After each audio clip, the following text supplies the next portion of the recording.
Oh, Steve and Larson!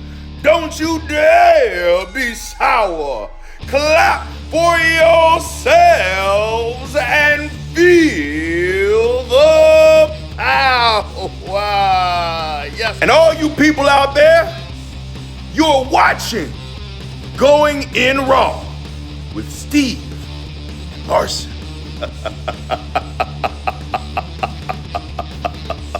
Hey, friendo, Steve here. And Larson.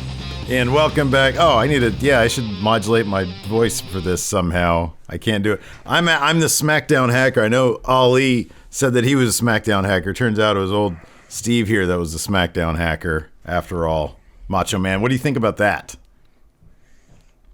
Green rises to the crop. Yeah. Anyways, welcome back to Going In Raw, the only pro wrestling podcast you'll be listening to right here at youtube.com/Steve and Larson. Available wherever podcasts can be found, and of course, taped live on the Twitch at twitch.tv/Steve and Larson.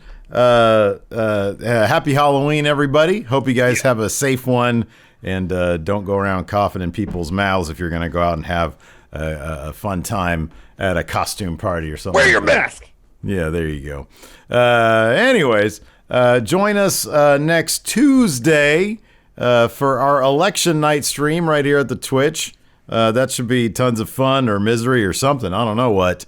If you want to join in the chat for that, we're going to be switching our chat for that night only over to people who have followed us at Twitch for a day or more to weed out the sus.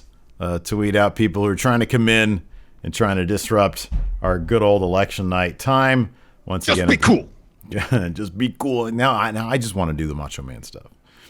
We should have both been Macho Man. I'd have been more comfortable right now. Anyways, you really should have been like a Macho Man in WCW when he was, jacked. Oh yeah, when he had his hair, like in a ponytail and stuff. He got huge. Yeah, he got massive. He got huge. So anyways, let's talk about SmackDown tonight. Jey went ahead and just went along with Roman there at the very beginning. Man, in terms of performance across the board, this is like Oscar-worthy stuff they're doing here, at least in terms of wrestling stuff.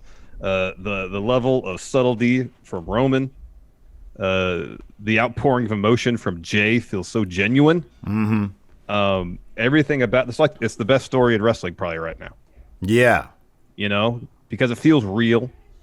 The performances feel effortless. Jey has unlocked different aspects of his performance that we haven't seen from him, and I like the payoff at the end because he's got a match against Daniel Bryan. He's an emotional wreck by the time the main event rolls around, and you think he's got no chance. Yeah. Not only does he have a chance, he turns up the aggression, he wins, and then he bends the knee, and you're like, oh, maybe this is Jey going to this match. This is how I thought of it. This is Jey going to this match like, all right, I'm going to try on this Roman Reigns stuff. I'm going to be mean. I'm going to be aggressive. I'm going to turn it up. Oh, look, I got the win. All right, maybe Roman's onto something. At least that's how I interpreted the end of that, the main event and the final segment. Yeah, I think there's a couple ways you can go with that. I think that's a perfectly logical one. It could be, he's got, number one, he makes the point that he was manipulated at the beginning in the promo. I mean, we could just sort of start from there. Yeah. So Roman and Jey open in the ring with Paul Heyman's there. Before Paul speaks like a word, and Jey rips the microphone from his hand and says, "This has nothing to do with you." He's like, basically he relays to Roman, "Hey, what you did was super shady. I don't quit. You didn't beat me. I never say I quit." He called it a snake move. Yeah, snake move. Thank you. Yes. And Roman very coldly just responds with saying, "I know. Say the oath. So good. Fall in line." Jey says, even back to when we were little kids, you'd play dirty. You'd always have to get one up on me. He yells at him, "I do not respect you. You knew what you were doing." And Roman smiles and says, "Of course I did. How could I not?" And he's like, "You don't understand." And then he turns to Paul. He says, "Paul, he still doesn't understand. These are the things you have to do to have this. This is the burden you don't understand the burden of being the face of WWE. And he's all saying it like as coldly and as calmly, detached as possible. It's so good. And he says, the consequences are real, Jey. You saw on stage your dad, our uncle. They all back me. The entire family backs me. So what are you going to do? And Jey just, with pure emotion, just spews out, I hate you, I hate you, I hate you. And Roman says, I'm sure you do right now, but I love you. I've always loved you. And by the end of the night, you're going to fall in line. And so Roman reaches out and like touches Jey's face, grabs onto his shoulder, and then just leaves. To say, hey, I do love you. Yeah. But you got to fall in line. I'm going to let you have this one moment, this one outburst, but by the end of the night, you're behind me. It's like, Jey, here's your moment to have your breakdown, which Jey does. Yeah.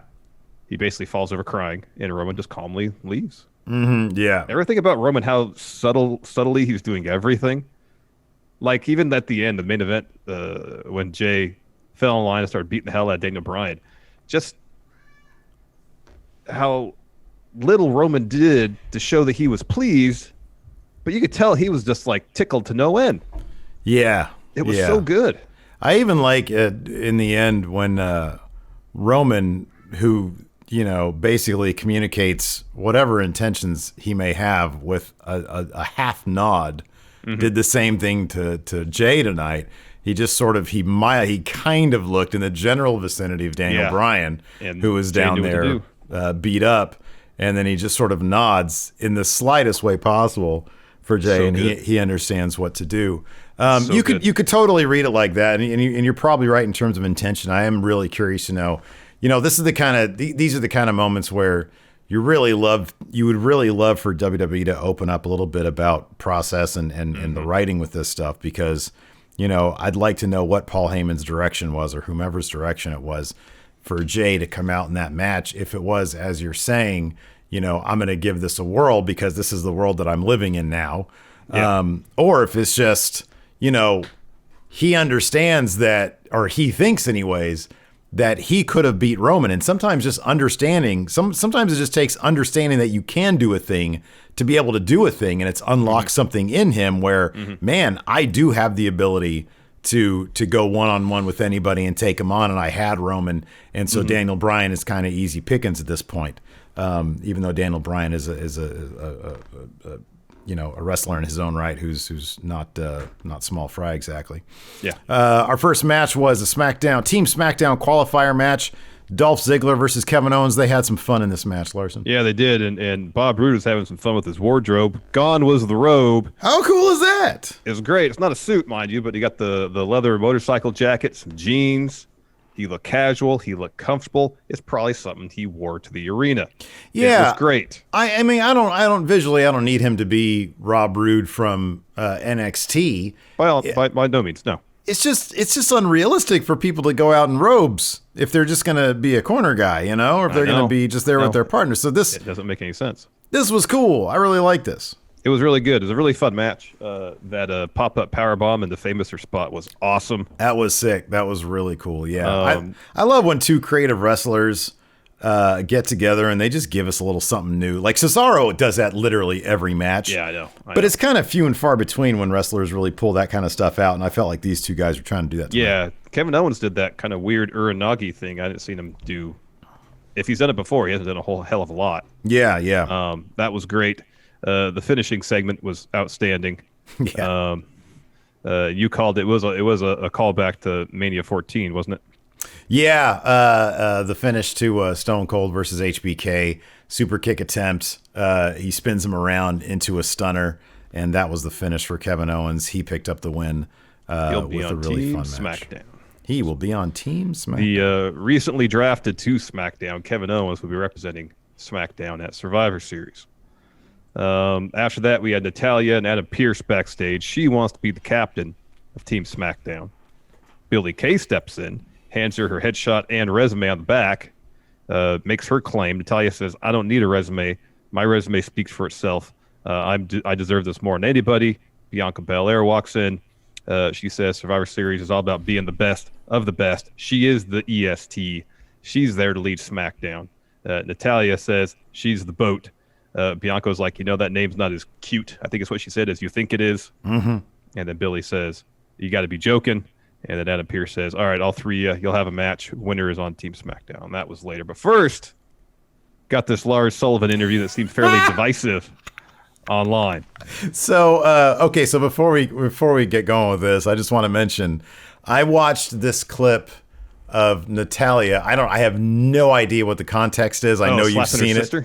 Oh, it's her sister. Okay, I think it's her sister. I think it's her sister. Yeah. So does she just do this randomly on video from time to time? I don't know. Because her sister just seemed to accept it. The only reason I think it's her sister is because on one episode of Total Divas, Natalya tried to set up, I believe, her sister with Big E. Oh. And that's why she looked familiar to me.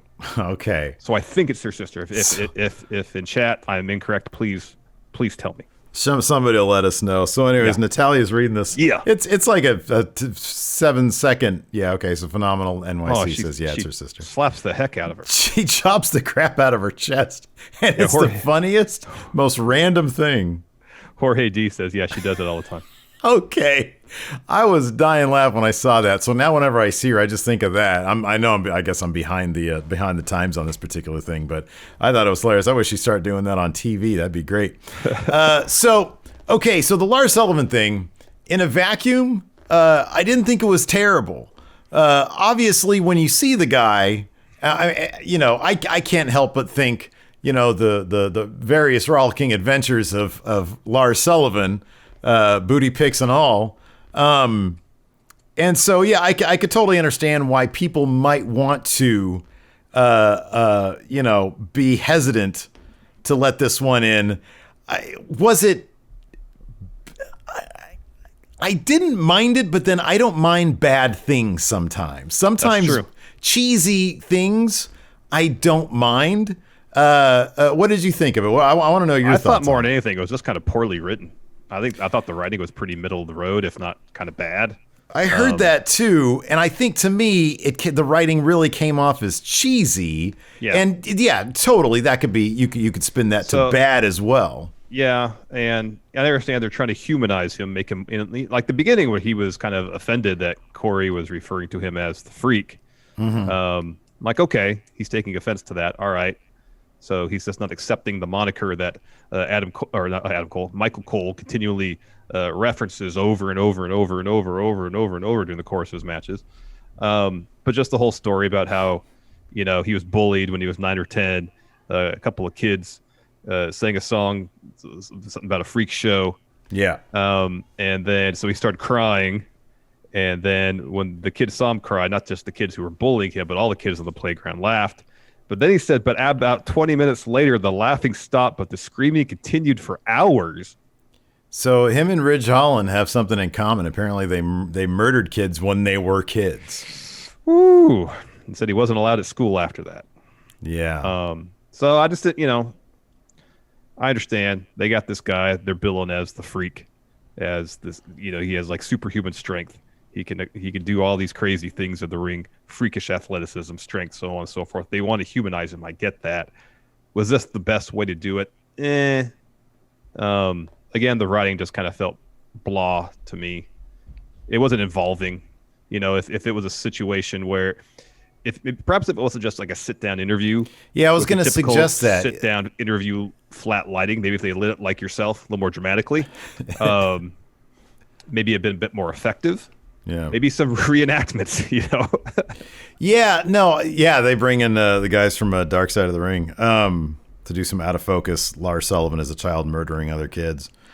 Yeah, dude, I don't know. I totally don't disagree with anything you're saying. It was cheesy as hell. I do wonder if they had done something that was a bit more cinematic and lit him dramatically, and maybe you hear, like, you don't have to do reenactments, but you can have some children's voices sort of in the background, echoey kind of thing with some music. And I don't know if Lars is up to the task, but as we see with Roman week after week, sometimes less is a lot more.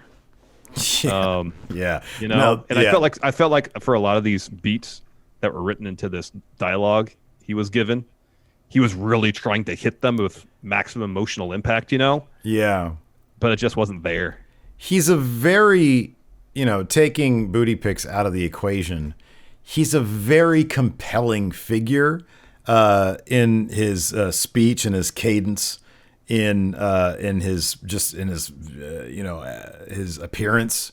I mean, he was wearing like a gray polo, the most nondescript shirt you could possibly wear. There was nothing freakish. And I don't know, maybe there's something to be said about the presentation being as, a trip to the banal, if you will, as boring as possible. And you've got this, guy who really does stand out as more of a freak wearing a gray polo. I mean, there was something unsettling about it, even if the content was a bit on the cheesy side. I mean, I don't know. I find him to be a pretty interesting character, regardless, and maybe that to me just spoke more than anything he said, because I do find him to be pretty interesting. You've always found him interesting ever since his original entrance in NXT, where he pointed his butt at the audience. His butthole. He aimed his butthole at people. That's why you find him interesting. I think, he is. I do think that he's incredibly unique in a number of ways. It's a shame his extracurricular activities have sort of have unfortunately grounded him, in territory that he, people might not want him to be in, and might be ugly for him. But all that aside, I didn't think this was terrible, basically because I think that he's an interesting fella. And I think it'd take a lot worse writing for me to really come away with this with a bad impression. Yeah, I think I'm probably less interested in his character. Mm-hmm. And therefore, I was just watching this like, all right, this isn't connecting because of this. It's not like a massive misfire, by a stretch. But if, their intent was to humanize this guy who is viewed as a freak, yeah, I feel like they kind of missed the mark. Mm-hmm. So anyways, he's asked to conclude what he hopes to accomplish. He says, I want to unleash a lifetime of pain and humiliation to anyone who gets in his way to make the entire world's personal playground his personal hell on earth. Mm-hmm. Oh, gosh. And after that, we get Buddy and Aaliyah Mysterio backstage. She says that her mom just wants her to be happy, but Ray and Dom won't talk to her about Buddy. And Buddy's like, I get it, but I'm not the same person I used to be. So tonight I'm going to go out there and publicly apologize to your dad and your brother. I need to do this. I am very happy that Buddy Murphy is involved in a Spotlight storyline. I don't give a shit about any of this stuff. It's funny because it brings down everybody involved except for Murphy. It actually elevates him in his status in the company, and I'm hoping that sticks, but he's put into better things, because this is terrible. He looks so uncomfortable trying to act.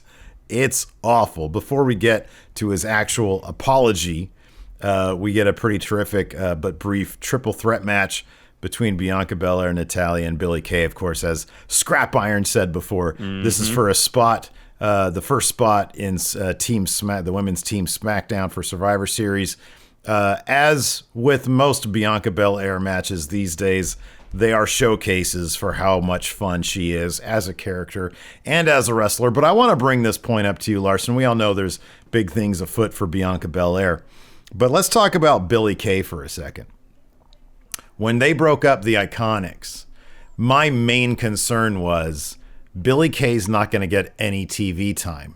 Mm-hmm. She's shown up on TV a couple times. She loses every time. That's fine. She stands out every single time. She was in the Women's Battle Royal thing. She stood out there. Yep. She stood out in this match. In the segment before, I know that the internet, the dirt sheets, if you will, have said that Peyton Royce is the one that Vince McMahon has his eye on. There has been zero evidence of that so far, and I'm not saying that there's evidence that he thinks Billie Kay is going to be a big single star. I think kind of the contrary to that. But if she keeps on stealing every scene she's in the ring, and it's not like she's like, you know, a 5-star wrestler. It's just that her character is so good in the ring, telling stories and adding to it. Even if it is from a comedy standpoint, it's really good. It is really good. And it's not really, I mean, I don't know about if it's like from a pratfall standpoint, but like she injects the comedy in the wrestling, and that's what makes her so effective.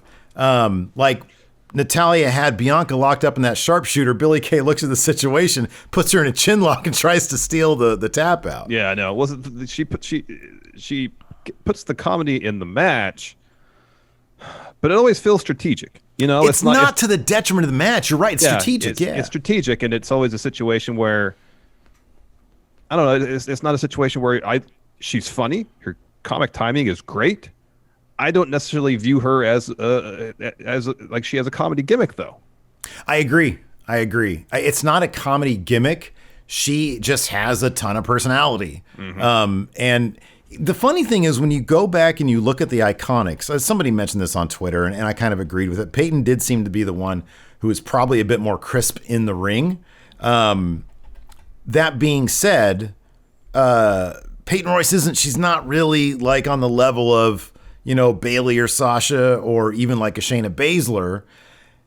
And whenever I saw the Iconics, Peyton Royce could hold her own in the comedy realm. It was clearly Billie Kay that was the lead when it came to the personality.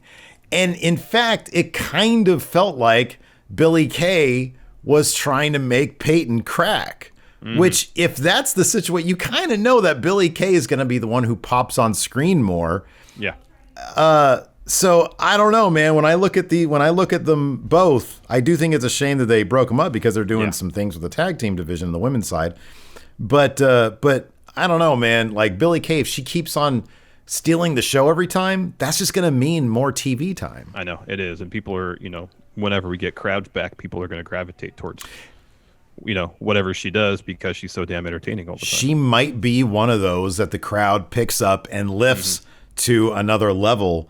You know, I mean, with Peyton Royce, she's there just swimming in that sea of Raw, where you got this nebulous 3 hours. You know, like they could have had her win the SmackDown qualifying match they had this past week, and maybe have her put on a spotlight performance during the match of Survivor Series, but instead they had Lana win that match. She's just going to go through a table. She's going to be used as fodder, basically. Or, as you've suggested, she might win the damn thing as sort of her comeuppance, as her payback. Well, that also seems kind of like one of those running jokes that Vince really likes, where someone loses and gets basically humiliated week after week, and then they pull out a win. But in his mind, that must be how he thinks you build a baby face. Yeah. But I don't know, man. I look at them both side by side. I see Billie Kay. She's the one that stands out. I hope Peyton Royce doesn't end up getting, sort of shoved off TV inadvertently because Vince on a whim was like, I can push division is super deep too. It's so deep. It's really, really deep. So we'll see how that goes. So, but yeah, get back to this match. Bianca pulled out the win. Finished on Natalya, lock in a sharpshooter on Billie Kay after having one in on Bianca. You mentioned the spot where Billie came in and tried to do like a chin lock to get the win herself. Bianca throws Natalya into the ring post to break it up. Billie tries to roll her up. Bianca kicks out, ducks a boot from Billie, hits the KOD to get the win. She is on Team SmackDown. Yes. After that, I think this was after that. I wrote it out of order. Carmella, a Carmella video. Is that happened next, correct. Right? Yeah. So basically, she said she's going to be here next week. She makes her own rules, and she's going to win now. I hope that she means that literally. She makes her own rules. Like come out with their own rule book. It's going to be like some sort of Carmella gimmick, man. Like FTR has their 20 minutes of whatever. Yeah. Yeah, I don't know. They should. That'd be great. Anyways, this next part, not great. Murphy comes out, kind of reiterates a lot of what he said to Aaliyah backstage. I'm a different man. I need to apologize. I've done a lot of bad things. So he invites Ray and Dom to the ring. They don't show. He begs them, come, I will apologize to you. Still nothing. Instead, Seth walks out. So, he's going to talk for 10 minutes. And pretty much he says, Ray and Dom, they're never going to forgive you. They're never going to accept you. They're never going to accept you and Aaliyah, but I will. I will forgive you for all your past transgressions. And then Seth says, Aaliyah, you can see Seth is not the bad guy in all this. Ray has forced Seth's hand, and the way Ray has talked and treated to Aaliyah, it seems like Ray's been controlling her. And then he just calls Dom a coward. Steve, do you disagree with Seth's assessment here? Oh, God, dude, can I be completely honest with you? He fucking talks so goddamn much that I tuned it out. I started looking at like how one of his pant legs was higher than the other. And then before you know it, fucking Ray and Dom are out there attacking him. And then Buddy Murphy, or Dom attacks him. Buddy Murphy tries to help out Dom and goes after Seth on his own. And then Ray's out there with a chair. Seth is gone. They start beating up Murphy. Buddy, I know. This shit, I hate when they do this. I hate when this shit just doesn't make any sense. Like, between, like, I don't know, a month ago and now, they wouldn't have all had a talk about shit. Like, why are you getting on Murphy? Clearly, he has turned on Seth. Like, Ray is written so stupid in this. Conversations in WWE don't happen at all unless the camera's rolling. Yeah, no, I know. And, like, every week she tries to talk to Ray about this stuff, and him and Dom just, like, act like they're talking because, like, the mic is on, but they're trying to act like, but you can't hear them. Yeah. So it's stupid. They've carried this. They've infected SmackDown with this horrible feud from Raw that I was really hoping would just be done with. Yeah, it's not though. So they go after Murphy, and Ray is loading up for, I forget, something like a 619 or something. For a 619, Leah stepped in front, so he can't hit it. Ray is like, hey, that's enough. She says, that's enough. Ask him not to hurt Buddy.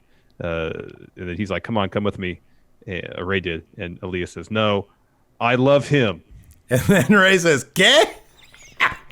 I love that he responded in Espanol. He said, ¿Qué? What'd you say? And then, so Ray and Dom, they leave. Aaliyah helps Buddy up. And Ray tells Aaliyah it's time to go. And then Aaliyah kisses Buddy. And the best part of this whole segment was Seth's reaction to the kiss. That was pretty great. After that, we had Daniel Bryan interview. So he's asked, considering what Jey already went through tonight, are you going to change your preparation for the match? Daniel Bryan says no. What has changed is Jey's performance level over the last few weeks. Talks about Roman not actually technically beating him. Hasn't pinned him ever. And he says whoever wins this match is going to be best for Team SmackDown. So Daniel Bryan is all about brand blue. Yes. Yeah. Then after we've got the Street Profits promo, right? Yes. Yeah. That's weird. I missed the Daniel Bryan thing. Anyways. Oh, it's pretty brief. Okay, that's what I figure. So then we had a Street Profits promo. I don't know, dude. Whenever their entrance just kills me these days because I know they've done it for a while, but I just have noticed it more.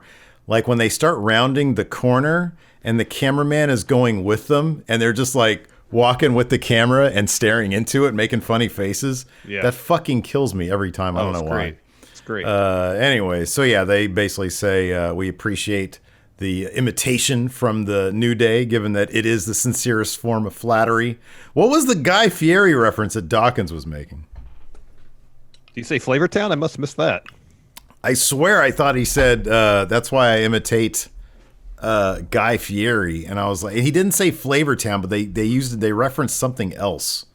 And I don't know what he said. Oh, I didn't catch that at all. But I thought... he referenced LeBron. I heard that. Mm-hmm, mm-hmm. I didn't hear Guy Fieri, though. Yeah. Did you hear Guy Fieri when he said flattery? No. What did they say? Okay, Mr. Lev says donkey sauce. What is that a reference to? Well, he said it reference to I thought LeBron. What does donkey sauce have to do with LeBron? I don't know. Okay. I don't know what donkey sauce is. Here, continue. I'll look into it. Okay. All right. So anyways, they say, they wrap it up by saying, we're not serving pancakes or bootios. We're serving L's. Yeah, that is a Guy Fieri thing. Donkey sauce. Okay. All right. I thought he said Guy Fieri, and then they both said donkey sauce, and I was like, okay, I get that's a guy. I honestly figured I was literally thinking I'm gonna come to Larson because he's the diners, drives, And diners, drive-ins, and dives guy. Dives, yeah, guy. Yeah. Yeah, I love going to Flavor Town. I've never heard of donkey sauce before. Apparently, it's garlic, mayonnaise, mustard, Worcestershire sauce, salt, pepper. Yeah. I must have missed that. Did I hear him say LeBron, and he actually said something completely different? It's like that the weird that audio trick. What is it? It's like a blood something and then green burrito or something like that. It's like you see the words on the screen. It's like the blue dress thing. Remember the blue dress thing? Yeah. Well, is this dress blue or yellow? Is that what it was? There's an audio version of that now. It's been around for a little while, but I saw it again on TikTok. Where like it's one word and then another word, and they're completely different words. But when you hear this audio version of it, and it says the exact same thing, if you're looking at one word, he says that. If you're looking at the other word, he says that. But it's the exact same thing. It's weird. Anyways. So after that, we had Street Profits versus Cesaro and Nakamura. This is a lot of fun. Again, Cesaro, he could do no wrong. That bit where he pounced oh my gosh, where he like Montez over the barricade, which of course is probably mostly Montez and his athleticism making it look like $1 million. That was great. That was fantastic. Yeah, that was so good. Oh, Green Needle Brainstorm. That's what it is. You hear it sound the same. Green Needle Brainstorm. Yeah, it doesn't sound like anything the same, but when you hear it, it totally does. It's weird. Laurel and Yanni. That was the other one. I remember that one. Yeah. So finish this. Sees Nakamura go up top, and then Montez gets on the apron. Nakamura boots him. Meanwhile, Cesaro has Dawkins the electric chair. He escapes that, hits a spine buster on Cesaro, superplex on Nakamura. Ford follows with like a frog splash from the heavens, basically on Nakamura to get the win. He must have been a good 10 feet up in the air at the very least. Amazing. Week after week, I swear he adds inches to his vertical. Yeah, I know. Every week you think he can't get any higher, and he does. And yet he does. Yet he does. After that, we had a Sami Zayn promo. He's hyping his match against Lashley at Survivor Series. Sadly, he didn't mention Lashley's sisters. Says perfect that he holds the Intercontinental title because no one is as worldly as the Great Liberator. And he says WWE has never marketed Sami Zayn as people's champion, but he is the champion of the people. Everywhere he goes, he's a hero to the people. He fights for the truth. Around the world, he mentioned several countries, whereas he says Lashley only represents one country. That's the U.S. He has the U.S. titles, the United States.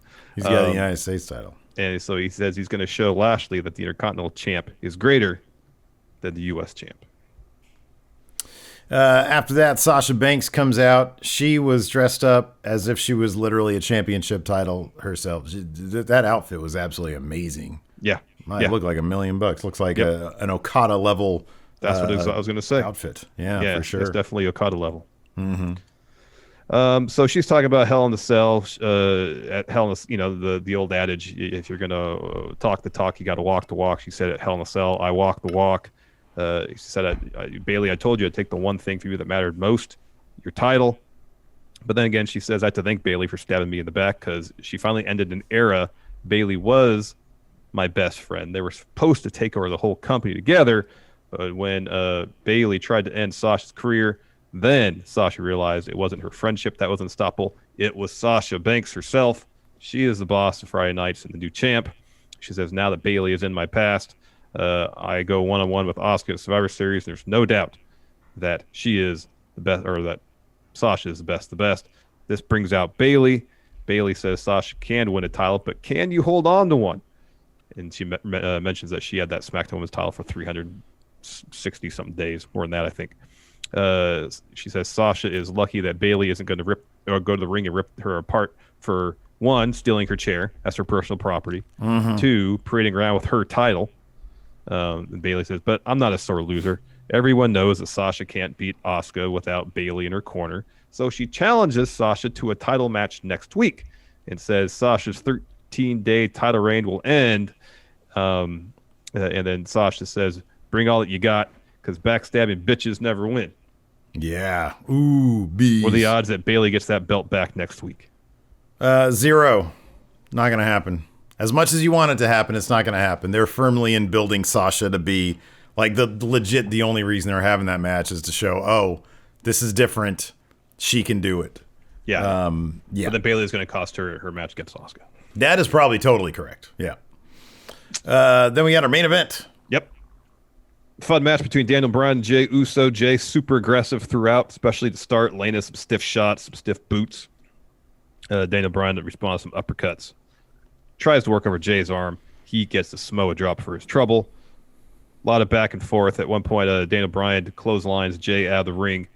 Clotheslines him. Hits some yes kicks. But Jey ducks the last one, rolls out of the ring. Dun. Here comes Roman. He comes down to ringside. We come back. Daniel Bryan's in control. Daniel Bryan backdrops Jey out of the ring. Goes for a suicide dive. Jey hits him with the super kick. He goes for the splash. Daniel Bryan gets his knees up.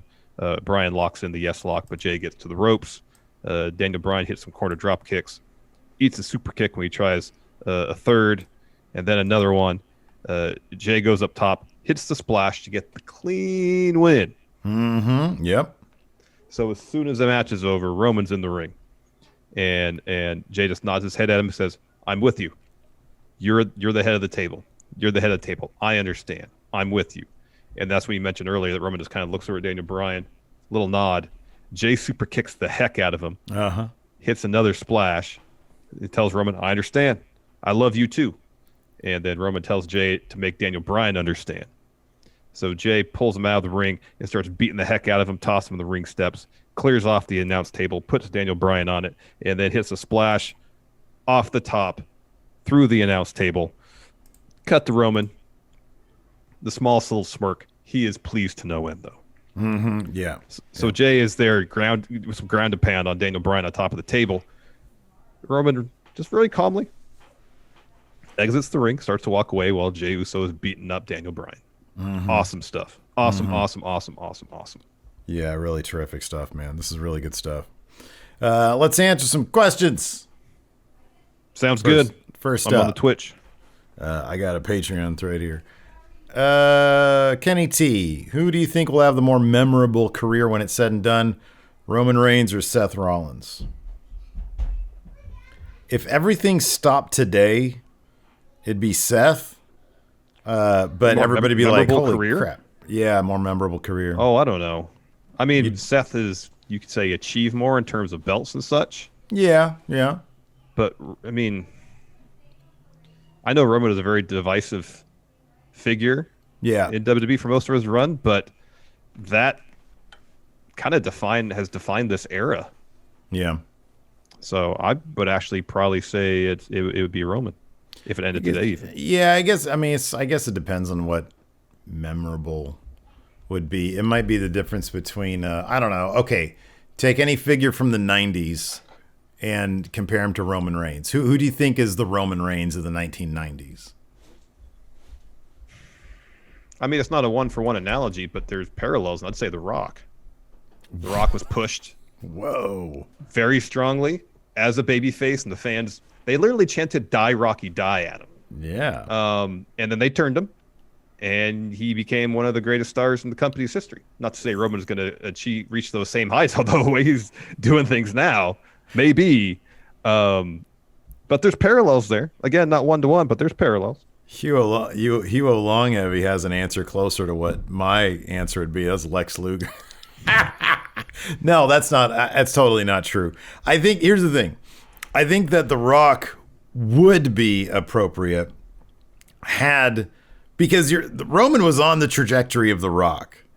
It's just they never did the thing that they did with The Rock, was to turn him and make him a massive, massive, massive star. Well, they did do that. They're doing that right now. They're doing it now. I'm saying if things stop today.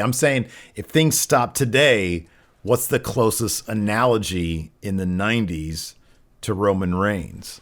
I'll say this. I'll say Bret Hart, because how many times did Vince say, "Hey, Bret, I'm going to push you"? Meh. Yeah. I'm going to push you. Meh. Bret Hart's not a bad answer. That's actually not a bad answer. And he's not and okay, so I would maybe consider Seth Rollins to be on par with Triple H of the 90s. And in which case, you look at Bret Hart and you look at Triple H, I don't know that there is a definitive answer in terms of who had a more memorable career. They're kind of on par, and they're very different and very, like, they're pretty great in their own ways. But there are some differences there that appeal to different people. I guess that's my point. And I'm more of a Triple H guy than a Bret Hart guy, which is why maybe I said Seth off the bat. And I know you're a huge Bret Hart fan. So next question here. Fear and Loathing. You're a Survivor Series captains, but you're picking sandwiches instead of wrestlers. Go. All right, we'll do it draft style. Oh, God. Sandwiches. Okay, who picks first? I have a coin here. Okay, I'll call it in the air. Heads. Call it. It's heads. You pick first. French dip. All right. I'm going to go with the club. All right. BLT. All right. Now, is a hamburger considered a sandwich? Oh, now we're getting into that. Come on, now, I not really, I man. want parameters. I want parameters. That's all. No, but a patty melt is. That's not the same. White Brownie says McRib. I'll say I'm probably picking too high, but it's the next best option that comes to my head. I'm saying a pulled pork. Okay, that's good. Good pulled pork is awesome, off the charts. I'm gonna go. It's not a personal favorite of mine, but I know it's got strength. I'm gonna say a pastrami. That's good. Oh, I love me a good pastrami sandwich. I know you do.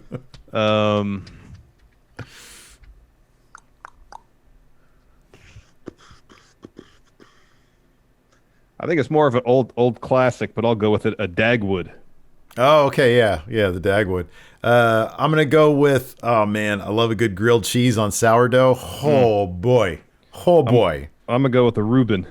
Oh, okay, all right. These are all heavy sandwiches. What am I thinking? And then I'll end with a hot dog.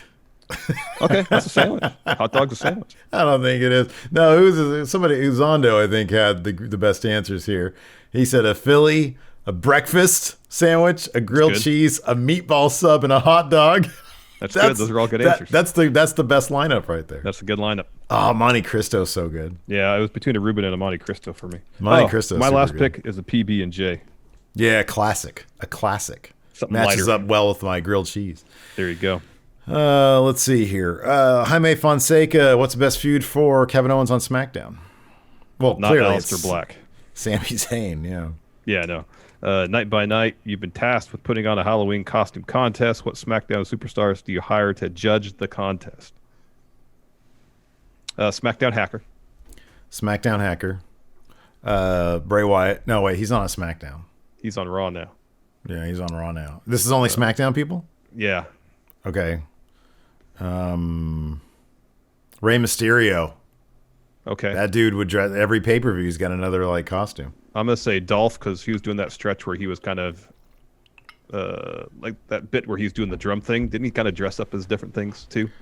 Probably not, but that's cool. Dolph is good. I do remember that. Remember the drum thing? Remember that? Yeah, I remember the drum thing totally. I don't remember him dressing up as anything. Maybe he did. Maybe I'm tripping. He did a Shawn Michaels thing once, I thought. Did he? Okay. At least entrance. Maybe I'm imagining. Oh yeah, Jorge has it right. Bianca Belair. She makes her own outfits yeah. every week. She's the yeah. best. Let's see here. Gareth, will Sasha finally get a clean pin submission on Asuka at Survivor Series? No, because Bailey will cost her the match. Hey, how deep are you? How deep are you into what we do in the shadows? Have you got to the Haley Joel Osment one? Yeah, we watched the whole thing. Okay, Gregory Fiella says, how would you integrate Jacob Fatu to the Tribal Chief storyline? Would you have him come in as a face or a heel? He'd be like Haley Joel Osment in that episode where he's the new guy who, like, Jey Uso now feels like he's on the outs because everybody loves him. Yeah. But then he turns into a zombie. Yep. God damn, that was so funny. That was a pretty funny episode. Oh, man. White Brownie, power rank 5 matches that were good on paper but turned out to be duds. Roman versus Triple H probably should have been a good match. Yeah, because Triple H had just put on a banger with Dean Ambrose. I'll say Dean Ambrose versus Brock Lesnar on paper. That should be good. However, Brock Lesnar is generally disinterested. Yeah, he was disinterested in Dean Ambrose. I wonder, I really would love to have been a fly on the wall like when they first got for a meeting of the minds there, and like seeing the look on Brock's face, like, ugh. Here's the answer. Anything AJ and Nakamura did in WWE. Okay, yeah. Their one last man standing match was pretty good, but nothing compared to their New Japan. How is it? They had like 3 matches that were like all but then like Cena had 5 minutes with Nakamura. Remember that one match? Yeah, on SmackDown, it was really good. It was like a 7-minute match, and it was like a banger from bell to bell. It was really good. Jorge D, can you settle this internet debate for me? Do you bite or lick your ice cream? Fuck. I saw somebody had a hilarious bit in here who said if you deep bite into your ice cream, your teeth are I think it was Clavier said if you bite your ice cream, your teeth are probably already dead. No, man, I lick my ice cream. Like I will nibble. I'll go like that, like the whole side bite nibble. But you can't just go straight chomping on it in the middle of it. Yeah, I agree. If it's you don't have a soul if you do that. If it's pure, this is all assuming it's on a cone. Or a if stick. If I'm biting ice cream, it's going to be nibbles, unless I'm getting into the cone itself. Oh, then you have to go all out. Then you got to bite because you have the barrier of the cone. I was talking about it like a popsicle as well. Like in addition to what you're talking about. Like you imagine trying to just bite deep into a popsicle. God damn, that gives me the shivers just thinking about it right now. Oh, really? I used to do that. You used to go like straight, like middle, bite it. Well, here's what I do is like I would just kind of lick it and stuff. Maybe do little nibbles, and then I get bored. It's like yeah, I go nibbles, but do you go to the middle or the side? Well, if it's a popsicle, I'll just bite it off. In the middle? Your middle teeth? Holy shit! Yeah, man. You're dead, man. You're dead. I got strong teeth. It's not strong teeth, man. It's like the freaking nerves and stuff. It doesn't shoot like ice cold. Oh, wow. No. That's why you don't take it out of the wrapper and do it immediately. You build up to that. Your mouth is already cold to a degree. And then you can do it just fine. You're like Nosferatu, man. No way. Yeah, sensitive. Mike Lucas, poor Jay, caught the corner of the table with his crotch. Ouch. Alex says people that chomp on popsicles are psychopaths. Larson's teeth kick out at 1. Oh, that's great. That's great. Yeah, Jay caught that table not that great, but yeah, he got right back up. Hugh Longheavy said there's a video of Baron Corbin talking about his ghost stories on WWE's YouTube. I love it. I gotta check that out, man. I gotta give him an invite to come on the Ghost podcast. I have to not tell him that I have a wrestling podcast and that it's me because I'm pretty sure he doesn't like us. Blake Whitehouse, who are the next male and female WWE wrestlers to win a world title for the first time? I'm gonna say Bianca Belair is gonna be the next first time winner, and probably Big E. Yes. Probably Big E. Is there anybody else? I'm talking about the world. It's gonna be him. Yeah. Snare Freak says food battle is cereal a soup? No. Is cereal a soup? No. No. No, I don't believe it is. Jeremiah says Seth has too many great moments. Mania cash in, USW title at the same time. Yeah, he's had a stellar career in terms of accolades. He tops Roman. I just feel like Roman, the case can be made for Roman that he defined his particular era. So that was tried to make that case. Fear and Loathing is Aleister Black getting his Tommy End Pro Wrestling tease page ready. Is who? Oh, Aleister. Yeah. We make too much money on Aton Z YouTube. We're not giving it up. Thank you for the sub, Saldas. Let's see here. Alex Foster, how would you guys turn everyone in wrestling heel at the same time? Also, how would you turn everyone face at the same time? I would literally rebook like the universe of wrestling. I would give everybody different names, different costumes, and start from scratch, start from like a new story. Yeah. I mean, that's all you could do. So what Russo did when he took over WCW. Yeah, pretty much. Yeah, that's exactly what he did. That was kind of cool too. Then it wasn't. Definitely took some balls. Mm-hmm. Isolde's asked, is Kevin Owens ready to leave WWE, or why is he wrestling with pants? And why did he not come out to help Daniel Bryan since he wants to be tag partners? I think Daniel Bryan, we can assume, put the kibosh on that particular idea. Seems to be the case. BH lists. Do you guys think Jey is only saying he understands now so he could fall in line and learn how to take Roman down? Maybe. I don't know. Oh, man, Jorge D's got it right. Torta is the best sandwich. It totally is. Oh, that's so good. Yeah, I like a good torta. Jeremiah says, but Seth also defined the official transition of indie stars being at the top of WWE. Yeah, the more I think about it, the more I kind of feel like I was right with the whole Seth thing. I would actually say Daniel Bryan defined that before Seth did, and CM Punk for that matter. That was 2011 that CM Punk had the summer of Punk in WWE. Yeah, but Punk was never the face of WWE. Neither was Daniel Bryan. Daniel Bryan was just as much as Seth ever was. No, man. No, not the face of WWE. They had him in a feud with Kane right after he won the world title. Yeah, they have a tendency to do like first feud after you win your first title being underwhelming. Seth feud. was the first of those guys that I feel was really embraced by... Daniel Bryan was taken there by the fans. They never liked CM Punk. That's an easy way to... They did, obviously. They kept him at the top for so long. Yeah, the belt for 100-something days. Yeah, they jobbed him out immediately as soon as The Rock versus Cena came along. Yeah. Like, they did that. I don't know why they did that. They would have done the same thing to Seth Rollins, too. Mike Lucas says... No, they would not have... Yeah, dude, if you think Triple H feels the same way about Seth Rollins that he did about CM Punk, not a chance. Triple H ain't called the shots for the main roster, though, buddy. Mike Lucas says... I'll take my phrase. A Cuban sandwich. Cuban sandwich is pretty damn good, too. Oh, man. Let's see here. Ethan Smith, with UK wrestlers coming back to the States now, might we see wrestlers such as Tyler Bate, grizzled young veterans, and Jordan Devlin moving to NXT Prime to fill out the rosters and allow for more NXT call-ups to main? Yes, to grizzled young veterans, for sure. 100%. Absolutely, man. Jordan Slow Devlin. Dang MQ, who had the best Halloween costume out of all the superstars all across the WWE shows this week? Dang MQ thinks it was Drake Maverick as Hogan, although New Day as Street Profits was also great. Oh, a whole lot of costumes. Killian Dane as the Shockmaster. Yeah, that was good. That was great. All right, just a couple more questions. All right. Let's see here. Ollie B, what's the end game with this Ray storyline? It's Ray versus Seth. And then Ray wins. That's it's just a Ray versus Seth match. And it's a Ray win. That's it. They're just taking their time doing this. White Brownie says, sleep with socks on, yay or nay. If it's cold, my feet get cold, then yeah. Oh, it's a hard nay. I never sleep with socks on. I can't. I feel uncomfortable. I feel like I'm getting choked. Really? Yeah. Kirsten asks, with some bits, who is more sus, Steve or Larson? Right now, looking at Steve, it's Steve. Yeah, visually speaking, it's totally me.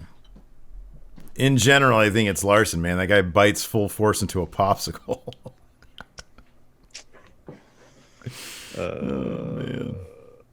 Let's see here. Flat says Seth feuded with Baron Corbin and Lacey Evans for 3 months. Yeah, that's not great. It's a stain on his career. White Brownie says the Among Us video Twitch link is broken. All right, I'll fix it. The Twitch? Really? The Twitch link? Really? That's weird. Twitch is really weird about uploading videos. It's not the best. It's obvious not what they're meant to do. Let's see here. That's all I got.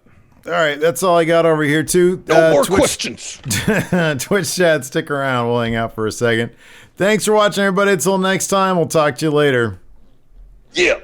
Be a part of the best pro wrestling podcast today at patreon.com/Steven Larson. Enjoy tons of bonus videos, including patron-only live shows, gameplay, and vintage 10 for the wins, access to podcast question threads, the Friendo Care Package, and so much more. Support Going In Raw today at patreon.com/Steven Larson.